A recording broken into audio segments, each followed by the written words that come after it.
Hello, I'm Forrest and I've got a problem. Hello, everybody. Thanks for being here again. This is our 10th episode, number 10. We did it. Woo! If you are new to the podcast, please rate or follow. Subscribe and follow, and then rate, comment on whatever platform you're listening to: Apple Podcast, Spotify, iHeartRadio, etc. YouTube. Not many people on YouTube so far, but I'm going to keep doing it because there are some people that are watching it and want to watch it. So easy enough. Mostly it's audio right now, but whatever you are watching or listening to me on, thank you for being here. I appreciate that very much. Um, we got a lot of good guests coming up. Not tonight though, or today, or whenever you're listening to this. It's late at night Monday right now, and this podcast comes out in about an hour 45.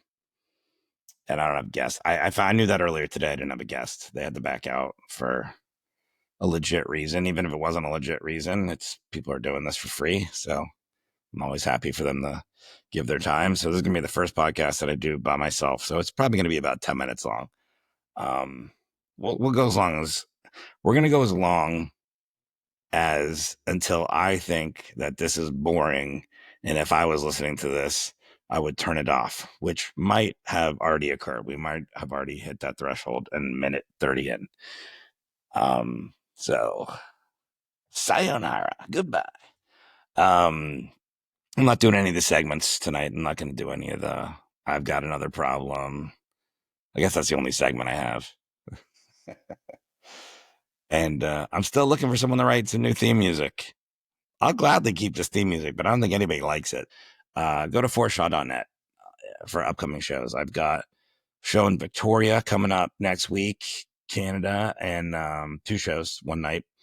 And then I've got shows, and I'll be with Jim Jeffries in Florida and St. Petersburg and Orlando. I'll be coming back to Tampa to do shows in August at Side Splitters. I will be at the Comedy Cellar in Las Vegas the first week of July. I will be in Boise, Idaho at the end of August for 2 nights at the Lounge at the End of the Universe. And I will be in Toronto doing something with Comedy Records, doing a couple events and hopefully some shows. I'll be in Montreal the week after that, second week in August at the Comedy Nest, and lots of other shows. Got a whole Australian tour coming up. I'm trying to get that done. Trust me, I want it to be done as much as the people that have asked me about it.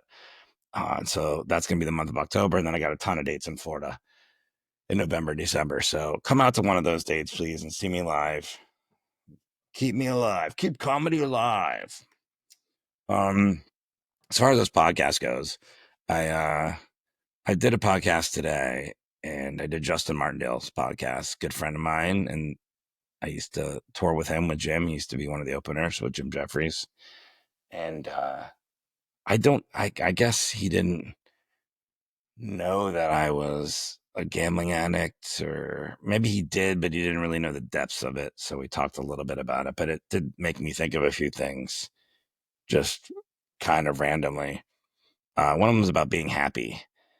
And because he asked me if I was gambling when I was with him on the road, like in Vegas and stuff like that. And I said, I don't know. I don't remember.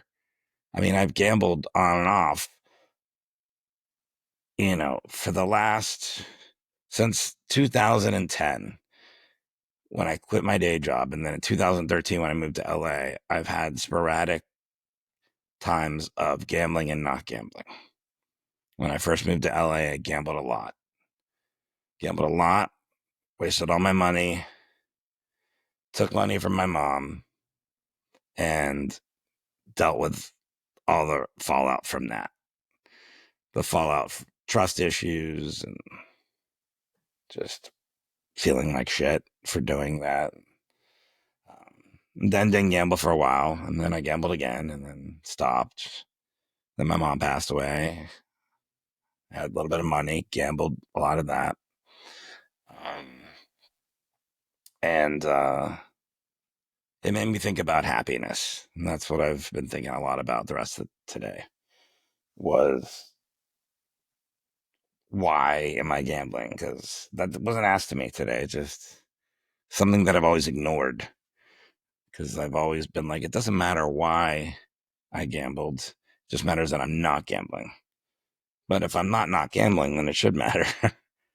And I think that a lot of people try to reach for the core of like why they're doing something with addiction. I've never done that. I've never tried to search for a reason that I was or was doing any of the behaviors that I was doing. I just knew I was. I knew there was probably a reason why, if you get to it, down to it. Um, but it never concerned me because, especially when I had long stretches, 10 plus years without gambling, I was just not gambling. So I felt better. Um, but looking back, I wondered if I was ever truly happy. And I think I'm afraid of being happy for a couple of reasons. One, and a lot of comedians will tell you this, and as advertised on this podcast, a lot of comedians have addiction issues. I think a lot of comedians are afraid of being too happy because it takes away a lot of that edge that makes you funny. I think that's why. I remember years ago, and at some point, just backing up a second, at some point, I'll do a podcast by myself on this, and I'll kind of go through the timeline of my addiction and gambling. If people are interested, I don't know if people are going to be interested about that. But there was a moment, and I have mentioned it, I know, on this podcast and other ones, where I was going to a group of that was mandated by my job because I was suspended by my job because I tested positive for cocaine, was not using cocaine, had used cocaine in my life, but never a thing that I grappled with as far as addiction.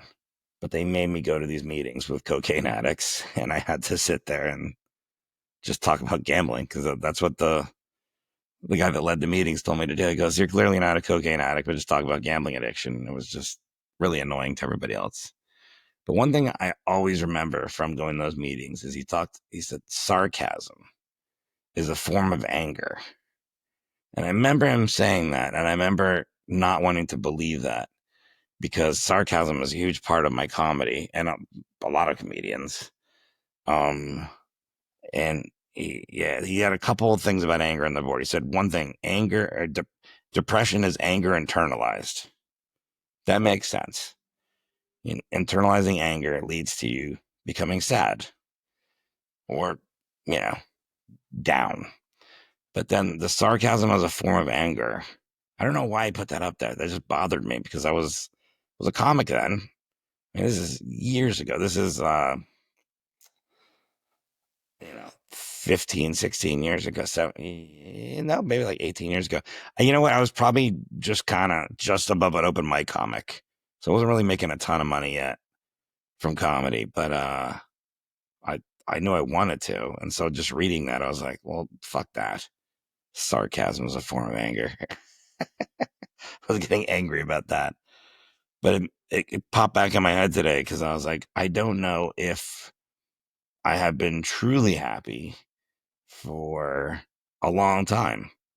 I've had moments of happiness. I'm really happy in moments with my dog right now. If you want to, like with me and Arnie, if I'm just hanging out with him, I'll talk to him. I'm petting him. I'm very grateful that he's in my life. And I'll find myself just smiling and being happy in that moment. But it's fleeting. And I'll have moments of happiness when I accomplish something, either in my career or otherwise. But I have historically been told that I'm not um that I don't I guess that I don't show my happiness enough. I remember when I got promoted, when I was a marine biologist, I got promoted, pretty big promotion, more money. Like I was in charge of a lot of people. It was a big deal. And when my two bosses told me, I was like, just kind of like, yeah, like, and I knew that it was wrong. I should have been like, woo, or hey, I don't know what you're supposed to do. I don't know what normal people do when they react to something like that. And I looked back and they laughed about it. And I laughed about it too, but I also was like, it's embarrassing that it was even brought up, you know? And now I force myself to react in ways that I know you're supposed to react when something happens. Like, all right, like something big happens in my career. Yes, cool. All right, I'm so happy about it. But I feel like I'm not saying I don't know if I'm not happy or if I just am afraid of feeling happy. And I think that's at the root of my addiction. And I think with a lot of people's addictions is, at least with gambling specifically, I'm going to talk about, but I think it goes for all addictions, is like the need or the want to punish yourself. And I've experienced that a lot over the last 20, 30 plus years of my life, is you don't feel like you deserve things, or you don't feel like you deserve to be happy or to be satisfied or feel, you know, gratitude or something. So you punish yourself and you make yourself feel shitty so that you can say, oh, it's because of this that I feel like this. Even if it's just the gambling thing, it's because I lost all this money that I feel like this. And I don't know how far I want to explore that as a root of where stuff comes from. Going all the way back to my childhood, and being raised just by my mom and not having my dad around. And, I had him on a couple podcasts ago, and I said it as a joke, like I wanted to blame him for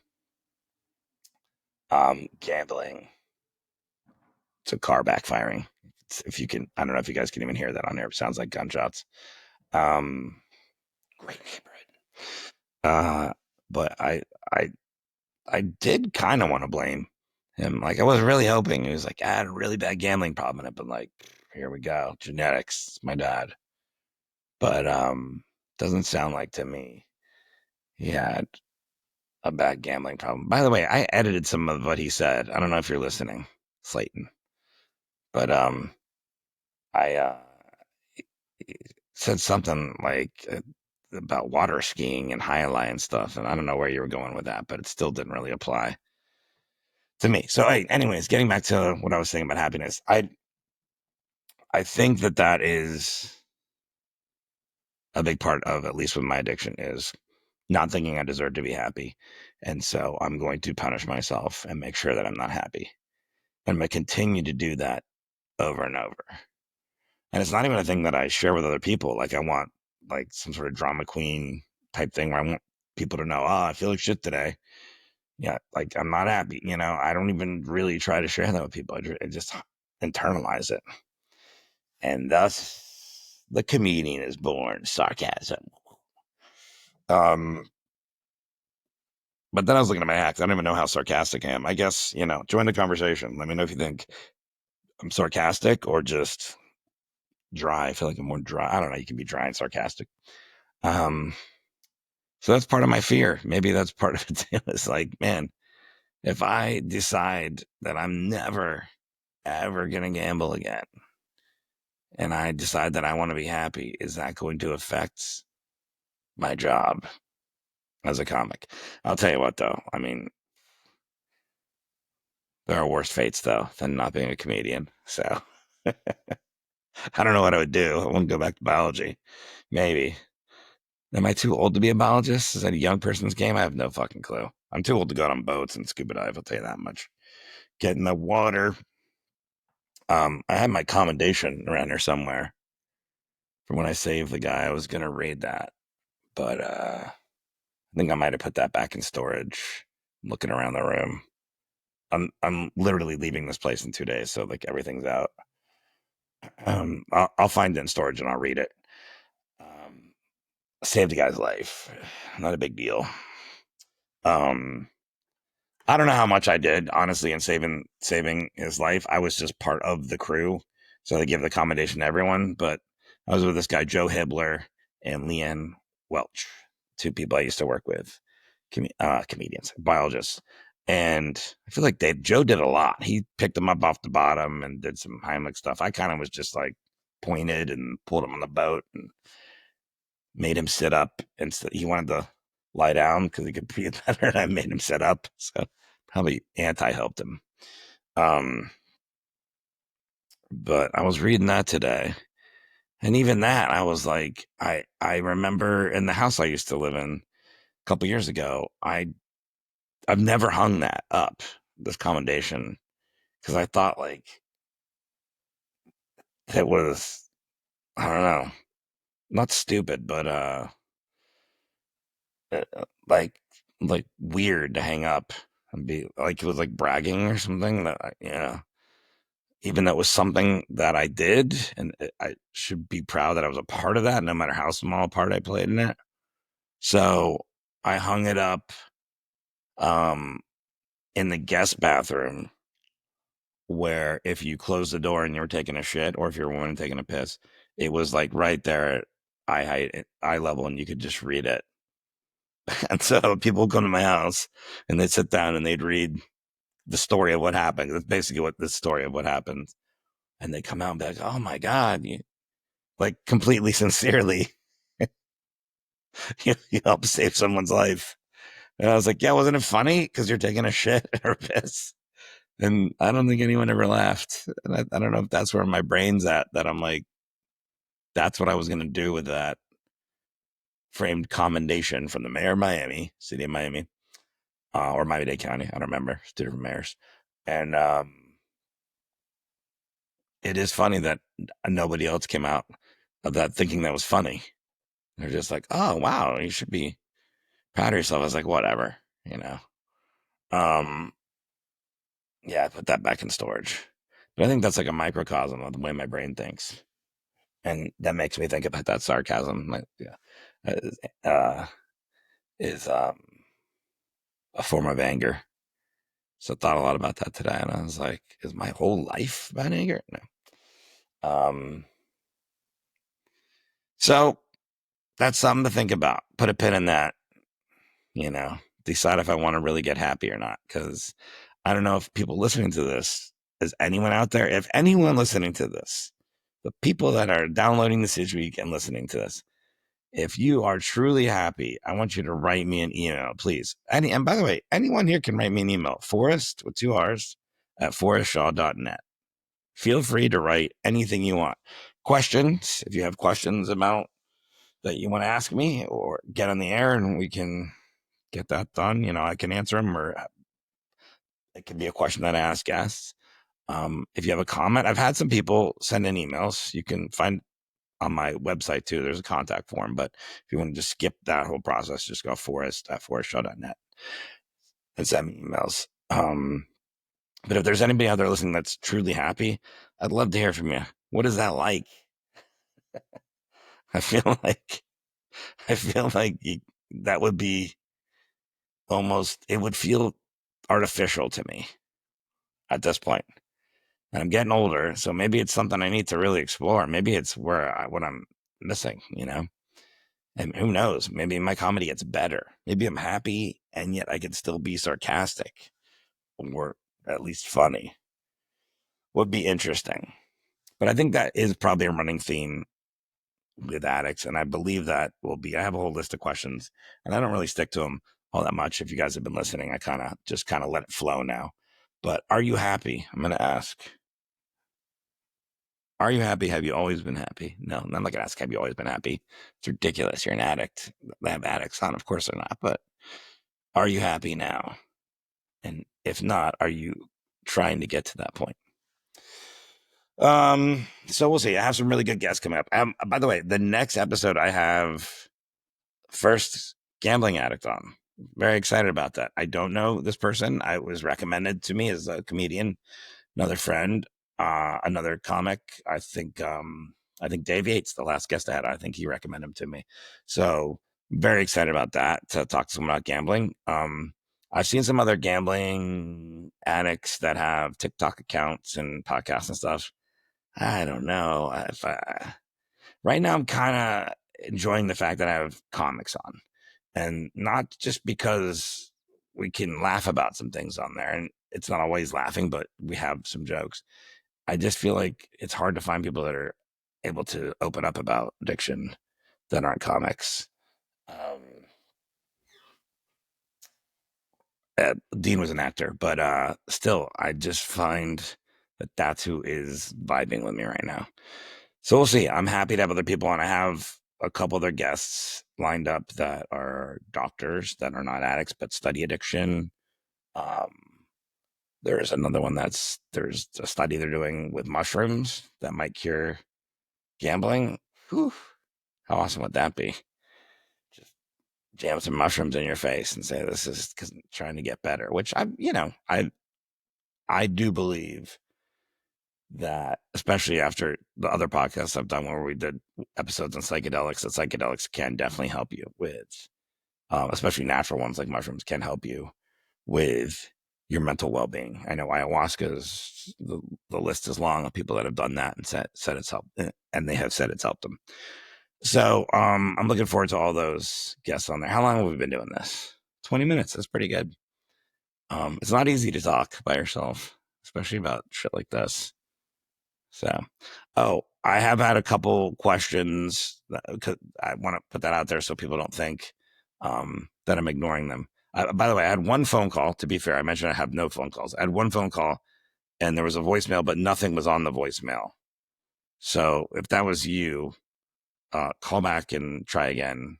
Or maybe it was just a butt dial, or maybe they didn't leave a message, but I couldn't find a way to listen to it. There's just nothing on there. And I've had a couple of people email me questions too. And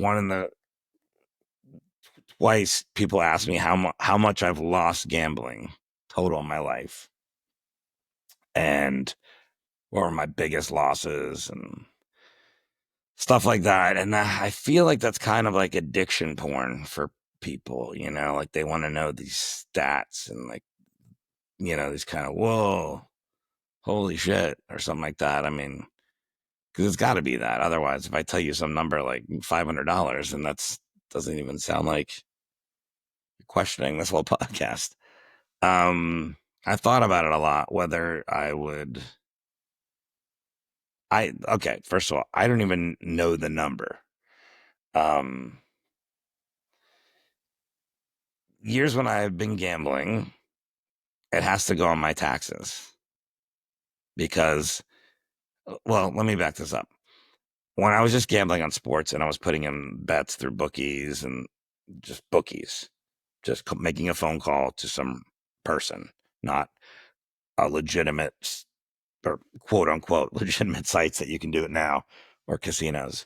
None of that would ever be on my tax returns. But in the past 13, 14 years, I did a lot of casino gambling when I was gambling, and I had wins. And legally, when you win in a casino, anything over $1,200, this is any state, this is a federal law, and I think they're adjusting it soon. But if you win $1,200 in one win, so whether it's on a slot machine, boom, you win $1,200 in one spin, or and I think it's just slot machines, because if you're at a table betting blackjack and baccarat, I think they do an accounting of it in the cage, the cashiers. If like you're cashing in $10,000 in chips, they're going to take your ID, and if they have your information on file, they will account for that.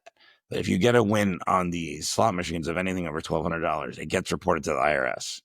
And so they will bring a form to you on the floor of the casino and make you sign it. So I won this much on this date, and that gets accumulated over the years. But if you're using a card for the casino and it's monitoring how much you're gambling, it'll see how much you lose too. And at the end of the year, they make a determination whether they report you to the IRS or not. There were years where I won a lot of money that way. And so there's an accounting of my addiction, which is another thing that makes gambling unique. I don't think there's an accounting of when you're at your accountant. It's never like, and how'd you do at the bar this year? What was the heroin situation like? But I'm sure everybody's heard this when you're getting your taxes done. Did you get any wins from gambling this year? And I've had to say, yeah, I won money this year, but I also lost money. So you have to say, if you have these 1099s, I won X amount of dollars, and then you have to show that you lost at least that much to zero that out. And if you lose more than you win, you don't get a tax break. What kind of bullshit is that? If you're going to tax me for these wins, at least let me write off the losses. I know what they're going to say. They're going to be like, oh, well, people will take advantage of this and XYZ. Well, they got to show you receipts. They got to do an accounting of it then and say, yeah, I did lose this much gambling, but let me, there's so many other things that they let you write taxes off, but this is coming from the anger is coming from a compulsive gambler that would love to have written this off on their taxes. What was the fucking point of this? I had a point. Oh yeah, how much did I lose? Yes, okay, I remember now.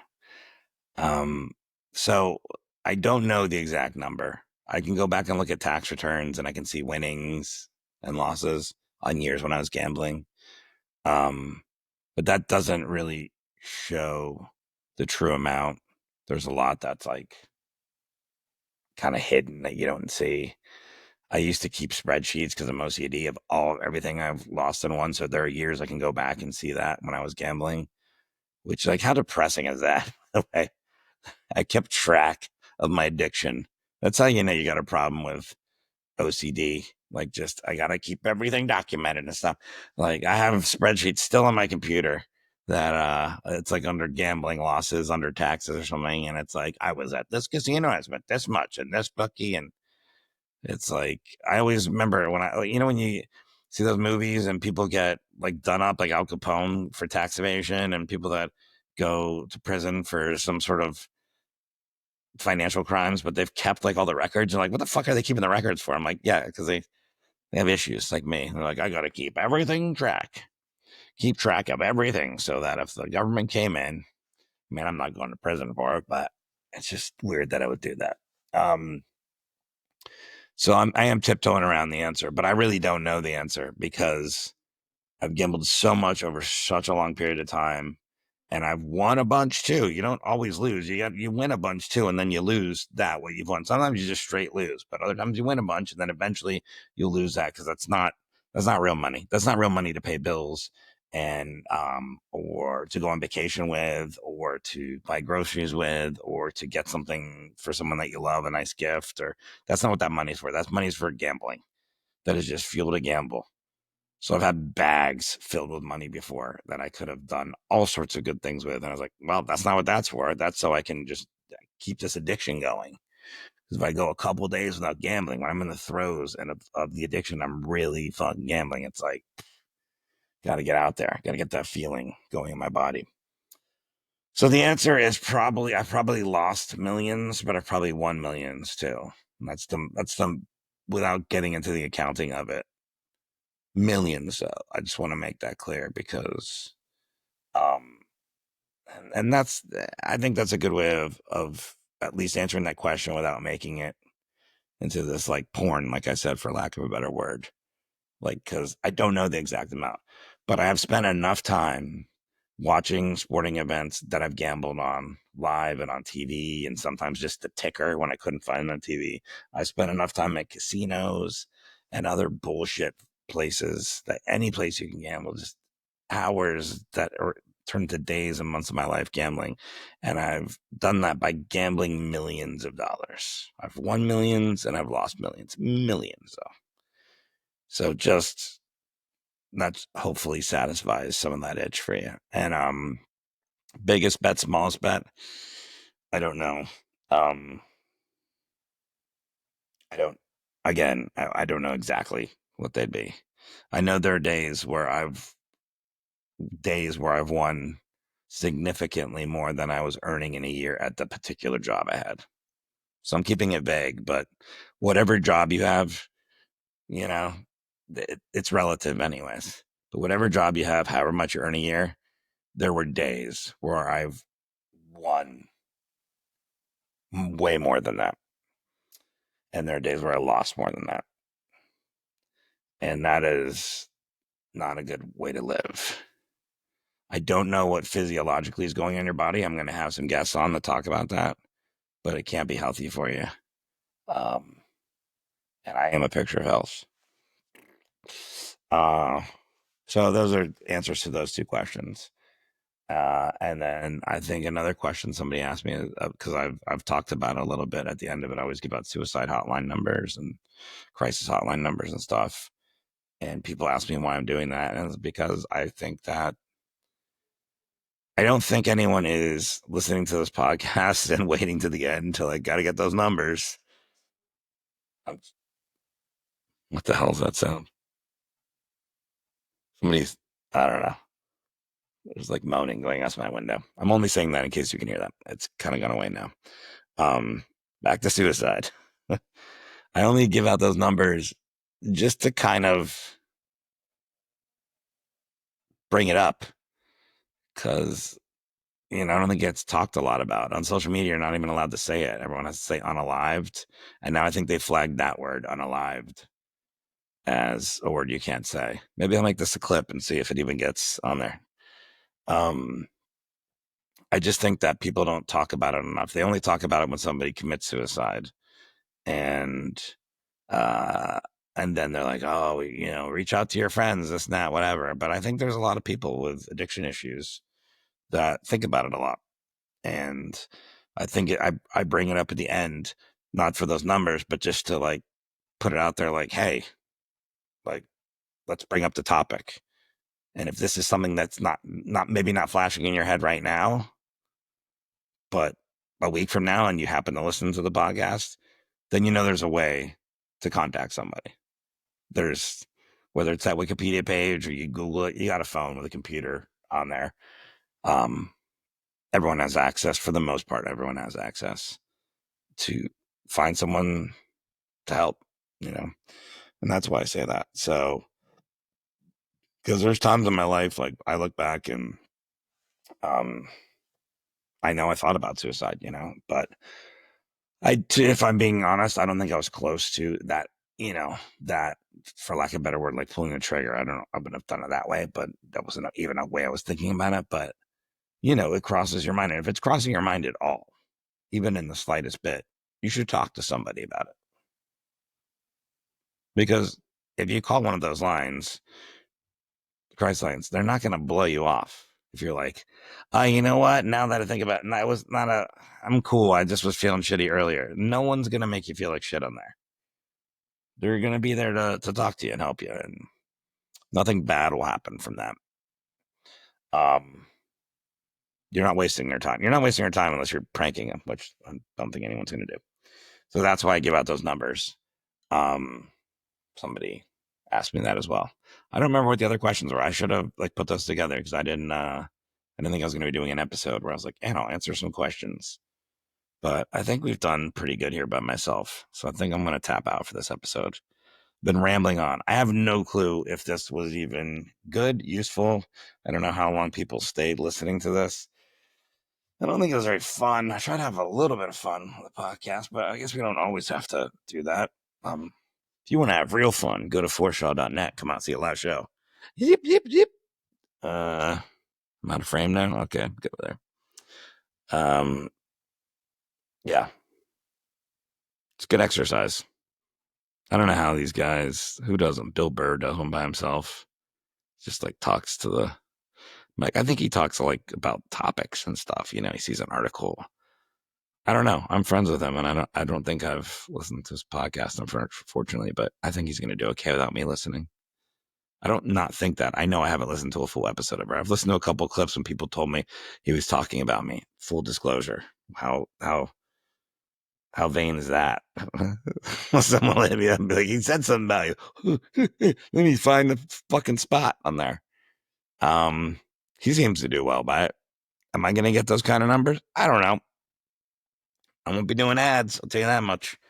But anyways, I thank you guys for being here. I hope this was okay. Join the conversation. Leave me some comments. Tell me. Forrest at forrestshaw.net. Email me directly. You can text or call me at 305 Joe Rang. JOERANG. I should probably know what that number is. Here, let me get my glasses on. But I think you can text there too. So if you guys want to go there, podcasts, I'll give you the exact number, everybody, because I am a professional. That was not ready at all. Logos, podcast docs. This is how OCD I am. I've got one for every episode. We've got all the information. Here we go. The number is 305. So +1 country code 305-563-7264 or 305 Joe Rang. You can text to that number. You can call and leave a message. I would love to do a question episode. Maybe that's the next solo episode I'll do is a question episode. Happy to answer stuff or dance around them like I do with those couple answers. And yeah, I will have an episode where I kind of just go on about my addiction at some point, and that might be actually boring to people, but it'll be good for me. That's all that matters. It's me and this football guy over my shoulder. He's the only guy I really worry about his opinion. All right, I'm done rambling. Um, you know, as usual, I'll say it again, even though I just mentioned it. If you're feeling like shit, you need to talk to somebody. Suicide and crisis hotlines down 988 in USA and Canada, United Kingdom 0800-689-5652. Let's get these fixed. You know what? Right into you. If you live in the United Kingdom or Australia, Lifeline 131114. Bullshit. Finland 0925250111. Are you kidding me? Germany 03044010607. Like, come on. Should be part of our goal on this podcast. If you live in one of those countries, get that fixed. I'm not saying America's the best at everything. We certainly aren't. We're behind on a lot of stuff. But our crisis hotline 988 can't be beat. And Canada's 988. Number one, 988. All right. Thanks for being here, everybody. I'll talk to you next week when we're gonna have a gambling addict on. Woo, woo, woo, woo. Keep it real. All right, later.